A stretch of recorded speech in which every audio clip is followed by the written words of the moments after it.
We're going to talk about sovereignty a little bit later, and the relationship between sovereignty and targeted populations, but that's a little bit more theoretical. It's a little too advanced for this introductory discussion, so I'm not going to talk about it now.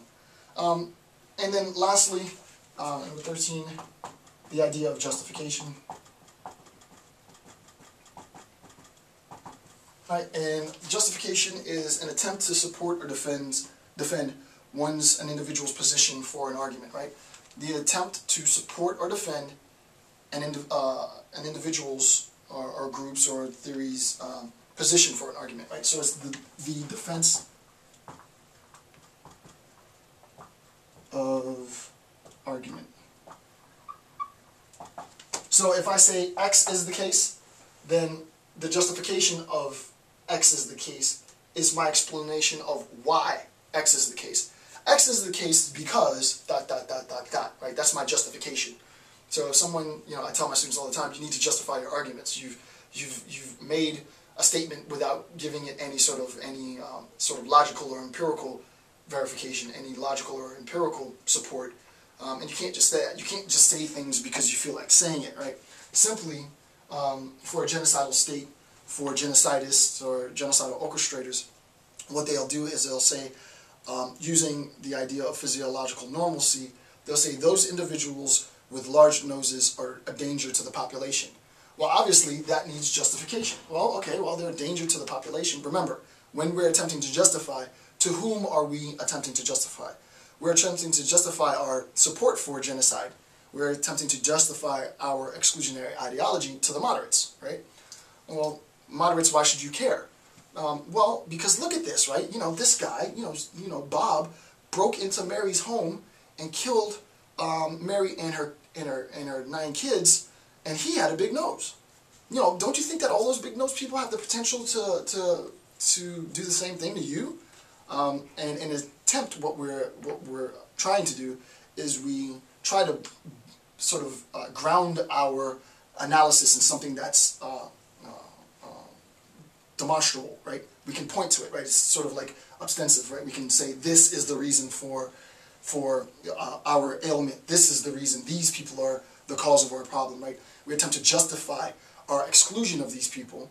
We attempt to justify our targeting and eventual extermination of these people based on generalizations, right? Generalizations across the board, right? Cook up a whole lot of pseudoscience and call it real research, and that's sort of the incentive for justifying the extermination of a group. Okay, so that is, I think, a great conceptual beginning and understanding of the process of genocide, right? It's a great way to understand the language, and I try to keep the language very introductory, and this whole discussion is an attempt to keep it very, very accessible, right? You don't have to be a student interested in learning about peacekeeping, peace studies, genocide, conflict resolution, any of that, in order to have access to the ideas, right? What's more important, the whole reason that I'm doing this, is so that just, John Doe on the side of the road can have, an introductory, sort of concrete understanding of genocide, right? What is it? How does it unfold? How is it justified? How do people defend it? How is it implemented? To whom is it directed against? And so on, right?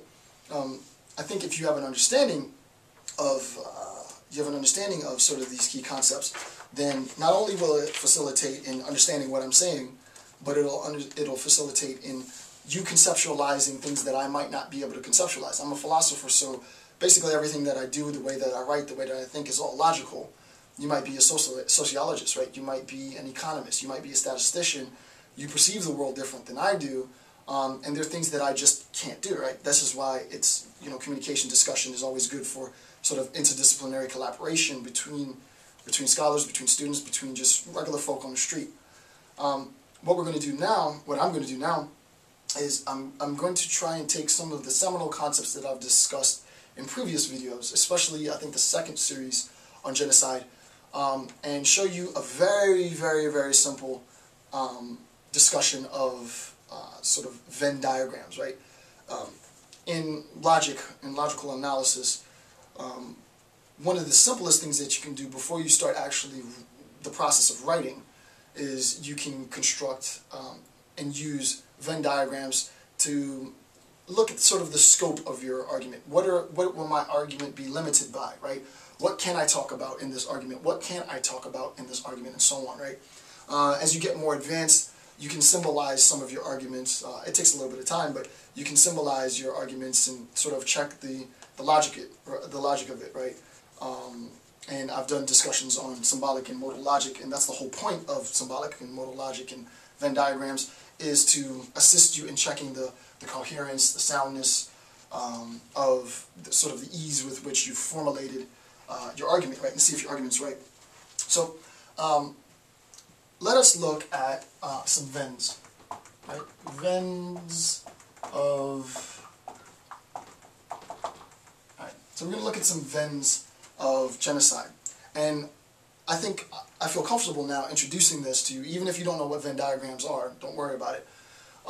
But I feel comfortable introducing it at this point in the discussion because based on what we've done in the past, I don't know how many hours I've been doing this Genocide Foundations lecture, but in the past few hours, what you've been able to realize is hopefully a good solid understanding of sort of the rudimentary concepts of genocide, right?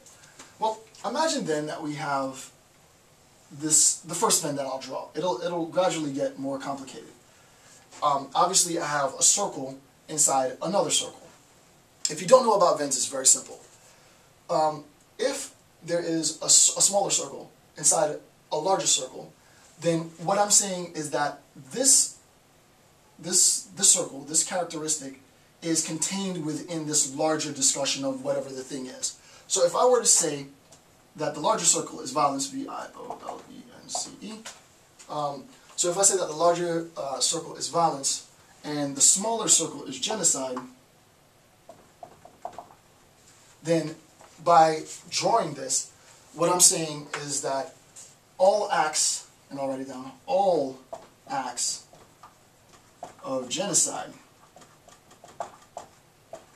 are acts of violence. And you can see why that would make sense, right?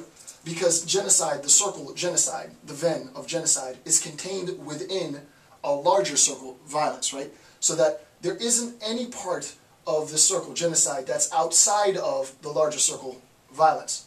So then I can make the claim, and this is a very rudimentary, very, very sort of introductory account of Venns and genocide, but I can make the claim then that all acts of genocide are acts of violence, and that's true, right? There isn't such thing as a friendly genocide, right? So we can look at the class of genocide, we can look at the class or the set of violence, and we can see that all acts of genocide are contained within those things considered violent, right?